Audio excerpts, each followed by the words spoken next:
Chose importante, on est en couple non exclusif.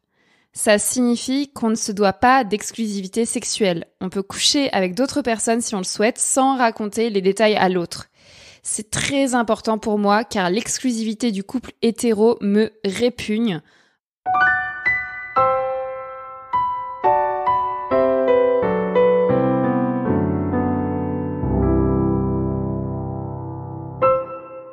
Bonjour à tous, bienvenue dans Sologamie, le podcast des célibataires qui n'ont besoin de personne. Je vous présente l'épisode 53 de la saison 4. Aujourd'hui, je vous annonce que je ne suis plus célibataire. Alors que ce podcast, je l'ai justement construit sur ma propre sologamie, sur mon célibat politique, sur ma haine des hommes. Mais retournement de situation, je suis maintenant en couple hétéro. Quelle horreur!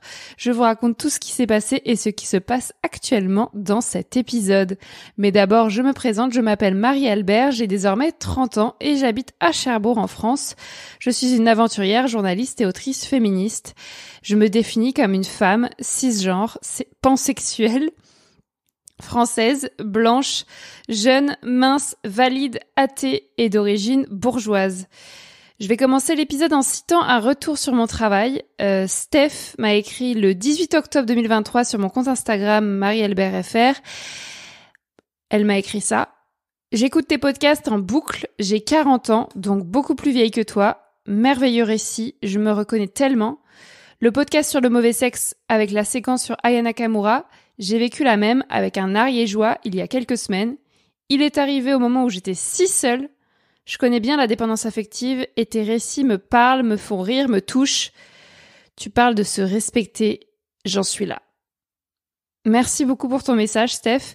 Pour celles qui n'ont pas la ref, la séquence sur Aya Nakamura, c'est dans mon épisode Survivor Tour, je survis au mauvais sexe, dans lequel je raconte que j'ai couché avec un Breton pendant mon tour de France à pied et qu'il m'a demandé quelle musique je voulais écouter pendant la soirée qu'on a passée ensemble, et quand je lui ai dit que je voulais écouter Aya Nakamura, il m'a dit que c'était de la merde, alors qu'il m'avait juré juste avant que je pouvais mettre ce que je voulais comme musique et qu'il ne critiquerait jamais mes goûts musicaux. Mais les goûts musicaux des meufs ne sont jamais légitimes. Voilà, maintenant revenons au sujet du jour, je me remets en couple. C'est pas facile pour moi d'écrire cet épisode et de l'enregistrer parce que j'étais si fière d'être célibataire et de détester les hommes. Je vous disais, si un jour je me remets en couple, ce sera avec une meuf. Ces 6 dernières années, je les ai passées célibataires, malgré quelques petites histoires hétéro avec des connards. CF, les épisodes précédents de Sologamie. Il était hors de question pour moi de relationner avec des mecs cis, sauf besoins impérieux, mais des besoins impérieux, j'en ai pas mal. Environ une fois par mois, quand j'ovule, je ressens une forte libido et j'ai envie de sauter sur d'autres humains pour copuler. L'abstinence sexuelle ne me convient pas complètement. J'adore le sexe. C'est l'activité que je préfère sur cette terre. Faire l'amour avec quelqu'un d'autre, vraiment, super. Or, j'ai pris la mauvaise habitude dès mon adolescence de coucher avec des hommes cisgenres. Et c'est difficile de changer cette habitude. Je sais exactement comment séduire un homme et comment me comporter sexuellement avec lui. Avec les autres personnes, je me sens maladroite et timide. Résultat, au mois de mars 2024, j'ai une forte libido pendant que j'ovule. Et j'envoie un message à Simon, un mec avec qui j'ai relationné brièvement au mois de juin 2023, donc il y a 1 an, et dont je vous ai déjà parlé au mois de décembre dans l'épisode « Comment j'éradique ma dépendance affective ». En juin 2023, je l'avais largué, en fait, après quelques jours de pseudo-relation, parce qu'il ne me plaisait plus vraiment, ni physiquement, ni mentalement. Mais la baise avec lui était vraiment très bien. Et il habite littéralement à 300 mètres de chez moi, à Cherbourg. Donc je pensais souvent à lui, cet hiver, quand je passais à pied devant son immeuble en allant faire les courses, sachant que je suis extrêmement seule à Cherbourg parce que je galère vraiment à me faire des amis ici. Alors Simon, c'est qui ? C'est un mec qui a 38 ans, qui est bisexuel, qui est gentil, qui est fiable, qui est respectueux. Comparé aux autres tocards que j'ai datés ces dernières années, c'est vraiment pas mal, quoi. Donc, au mois de mars 2024, je le recontacte et bizarrement, il accepte de me revoir alors que je lui ai brisé le cœur 1 an avant puisqu'il m'a dit qu'il était tombé amoureux de moi en juin dernier alors qu'il avait jamais été amoureux de sa vie. Donc on s'est revus, on a discuté, on a rebaisé et voilà, c'est reparti pour un tour. Sauf que cette fois-ci, j'ai pas paniqué. J'ai souffert de dépendance affective, mais j'ai géré le truc, comme je l'expliquais dans l'épisode comment j'éradique ma dépendance affective. Et du coup, là, j'ai mis en place différentes choses pour m'en sortir. Et puis, sachant que le mec est fiable, c'est beaucoup plus facile. Les premières semaines, j'ai gardé une distance convenable avec lui pour ne pas retomber justement dans cette dépendance affective, je viens de le dire. Donc, on ne se voyait qu'une fois par semaine et on ne s'écrivait pas tous les jours. Mais bon, rapidement, on a commencé à se redire « je t'aime », on s'est attachés l'un à l'autre.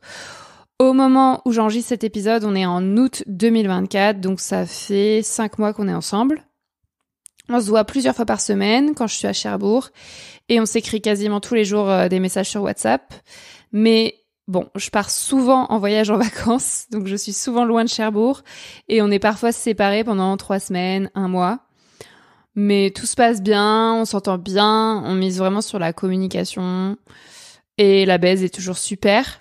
Alors, des fois, on s'embrouille et c'est pas facile d'apprendre à s'embrouiller sainement, mais bon, je me sens bien avec lui, on trouve des solutions, alors je le quitte pas. En fait, j'aime bien parler de Simon comme une nouvelle amitié qui commence, une nouvelle relation qui commence, comme si c'était avec quelqu'un d'autre que j'ai rencontré. En fait, je le connais pas. On apprend à se connaître et on teste différentes activités ensemble et des fois ça se passe bien, des fois il y a des choses que je découvre chez lui qui me plaisent moins. Je sais pas, on va pique-niquer, on va surtout niquer dans le pique-niquer, pardon. On fait du sport, on cuisine l'un pour l'autre, on regarde les Jeux olympiques, la nourriture et le sport, voilà, vous avez compris, c'est très important.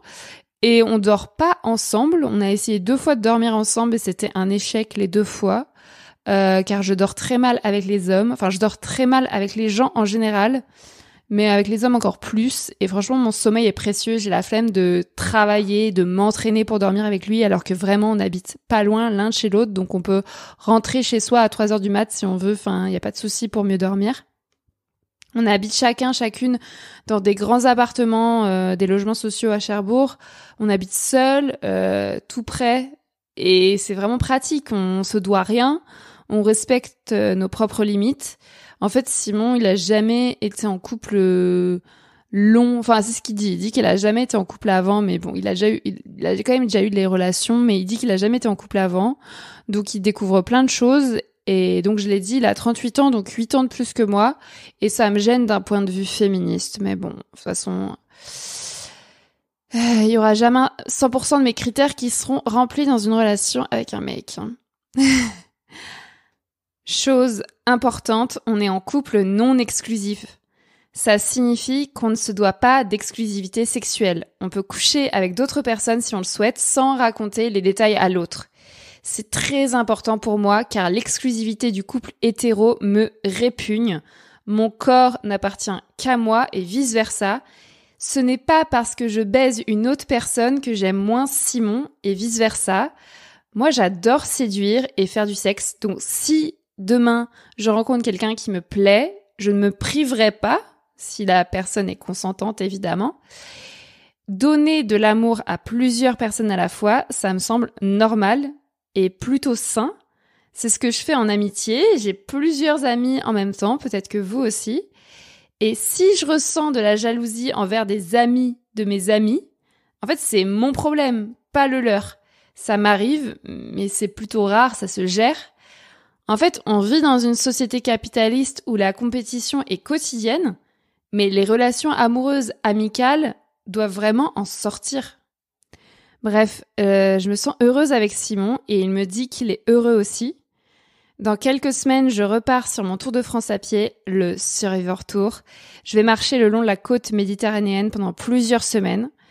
Je ne verrai pas Simon, mais ça va très bien se passer. Ma meilleure amie Tara marchera avec moi la première semaine de septembre. Mon frère Louis m'accompagnera sur la 3e semaine. Cette année, je m'investis beaucoup dans toutes mes relations. Je ne place pas ma nouvelle relation amoureuse au-dessus des autres. Je passe beaucoup de temps chez mon amie Tara à Paris et je pars fréquemment en vacances avec mon frère Louis. Par exemple, au mois de juin, j'ai passé une semaine sur l'île naturiste du Levant côté mer Méditerranée avec Tara, c'était fabuleux. Au mois de juillet, j'ai voyagé 2 semaines sans avion en Écosse avec ma sœur Clara et mon frère Louis. On a beaucoup rigolé, j'ai adoré également. Les années précédentes, en fait, je m'étais beaucoup isolée dans ma sologamie. Je ne regrette pas cette partie de ma vie parce que j'en avais besoin. J'ai subi beaucoup de violences pendant mon enfance dans ma famille, puis à l'âge adulte dans mes relations avec les hommes. Donc je me suis repliée sur moi-même pendant des années pour me protéger. Je me sens fière aujourd'hui de mon goût pour la solitude et de ma capacité à me débrouiller seule, mais j'en ai plus besoin. Au début de l'année 2024, j'ai choisi un mot pour orienter mon année. Et ce mot, c'est confiance. J'essaie de me faire davantage confiance et de donner cette confiance aux autres personnes de ma vie aussi. D'arrêter de penser que les gens forcément me veulent du mal ou sont forcément mauvaises. J'ai envie de passer davantage de temps avec les gens que j'aime. J'ai envie de voir des amis tous les jours. J'ai envie de partir en vacances avec mes adelphes, donc ma sœur et mon frère. J'ai même envie de me mettre en couple. Au début, avant de me mettre en couple avec Simon, je voulais faire cet épisode en fait. J'étais prête à me remettre en couple, pas forcément avec un homme, mais je voulais enregistrer un épisode qui s'appellerait J'ai envie de me remettre en couple. Et puis au fur et à mesure des mois, ça s'est transformé en Je me remets en couple, puisque c'est le cas. J'ai fait le tour de la sologamie et du célibat. J'y reviendrai un jour, c'est sûr. Peut-être même demain, on sait pas. Car c'est précieux pour moi et puis de toute façon, je contrôle pas tout ce qui se passe dans ma vie. Et puis je vais continuer ce podcast qui est capital dans ma vie et dans la vie d'autres personnes. Mais je souhaite maintenant m'investir dans mes relations avec les autres. Il y aura des conflits, il y aura des ruptures, c'est sûr. Mais je peux les gérer, apprendre à mieux les vivre. Voilà, j'aurais jamais cru dire ça il y a 1 an, mais je me sens tellement bien avec Simon. Bien sûr qu'il a des défauts. C'est un mec cis avec des réflexes sexistes. Mon cerveau me dit de le quitter 1 jour sur 2. Mais je fais toujours la balance, en fait, quand j'ai des doutes, entre ce qu'il m'apporte et ce que je lui reproche. Et je calcule tout le temps que le positif est largement supérieur au négatif. Dans mes relations familiales ou amicales, je reproche également des choses aux personnes que j'aime. Et pourtant, je vais pas les larguer du jour au lendemain pour ça. En fait, on peut régler les problèmes. Et puis, si les personnes ont des défauts qui ne sont pas résolvables, on peut aussi accepter ces défauts. En fait, c'est un choix. Un jour, peut-être, je me passerai complètement des hommes et je sortirai avec des personnes queer. Mais d'ici là, je me sens heureuse. Et franchement, c'était pas gagné. Donc, c'est le plus important. Voilà, je suis une mauvaise sologame, je suis une mauvaise misandre. C'est bien moi, vous écoutez bien ce podcast, ce n'est pas une blague. Je vous laisse avec ces réflexions. Je n'ai pas besoin de votre avis pour cette fois. Et je vous dis à la semaine prochaine pour un nouvel épisode de Sologamie. Bisous.